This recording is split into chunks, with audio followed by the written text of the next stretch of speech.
এখন থেকে আপনার প্রিয় সিরিয়ালগুলো ফ্রিতে দেখুন এক্সক্লুসিভলি শুধুমাত্র সান নেক্সটে। এখনই অ্যাপ ডাউনলোড করুন। যাই হোক, আমার যেটুকু বলার বা সাবধান করার ছিল আমি সেটুকু করে দিলাম। এর থেকে বেশি কিছু বলার বা করার আমার নেই। আসলাম। সাবধান। তুমি এখানে দাঁড়িয়ে কি করছো? কাজে যাও, কাজ করো, বাড়িতে কত কাজ। সাবধানে। এই ঋষভ শোনো না, কতদিন আর এভাবে পালাবে ডালি?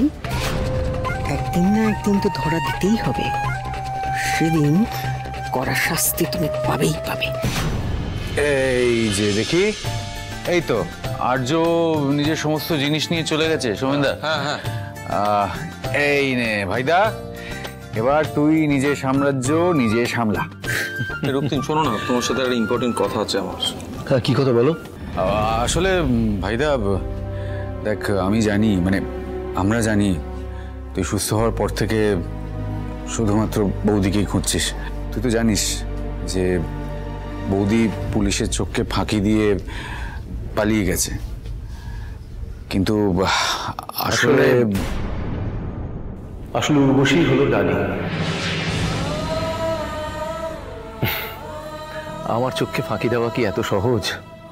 আর যেই মানুষটা দিন রাত আমাকে হসপিটালে সেবা করলো, তাকে আমি চিনতে পারবো না, সেটা কখন হয়? তাহলে তো ঝামেলা মিটেই গেল। আমি এক্ষুনি ডাকছি, কথা বলে না।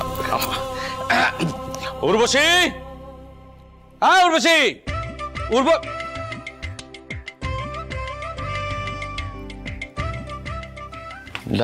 ডালি কোথায় গেল?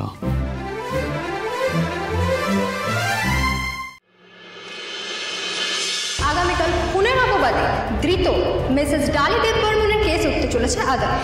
আপনারা জানেন, শুনানির প্রথম দিনে রক্তিম দেববর্মনের গাড়ি ব্লাস্টের সংবাদ পেয়ে তিনি আদালত থেকে বিশেষ অনুমতিতে হাসপাতালে যান স্বামীর সাথে দেখা করতে, কিন্তু সেখান থেকে পুলিশের চোখে ফাঁকি দিয়ে পালিয়ে যান তিনি। আগামীকাল শুনানির দ্বিতীয় দিন, কিন্তু এখনো পর্যন্ত মিসেস ডালি দেববর্মন ফেরার, তাকে কোথাও খুঁজে পাচ্ছে না বলে জানাচ্ছেন পুলিশ। মিডিয়া এই মুহূর্তে পুলিশকে কথায় কথায় তুলোধনা করছে। অফিসার, আমাদের সমস্ত ডিপার্টমেন্টের গায়ে কালি লাগছে, কিছু একটা করুন। এদিকে মিসেস ডালি দেববর্মনকে এখনো খুঁজে পাওয়া যাচ্ছে না। স্যার, আমরা তো সব জায়গায় ওয়ান্টেড নোটিশ দিয়েছি, তাও ওনাকে কোথাও খুঁজে পাচ্ছি না। প্রায় ডেলি আমাদের ফোর্স পেট্রোলিং করছে। রক্তিম দেববর্মন যে হসপিটালে ছিলেন সেখানেও আমাদের পুলিশ ছিল, কিন্তু সেখানেও কোনো খোঁজ পাওয়া যায়নি। তাহলে ডালি গেলেন কোথায়? এই মুহূর্তে পুলিশের তৎপরতা নিয়ে প্রশ্ন উঠছে, কেন এতদিন লাগছে একজন ফেরারি আসামিকে খুঁজে বের করতে? কোথায় বা গেছেন উনি, আর কেন পুলিশের চোখে ফাঁকি দিলেন?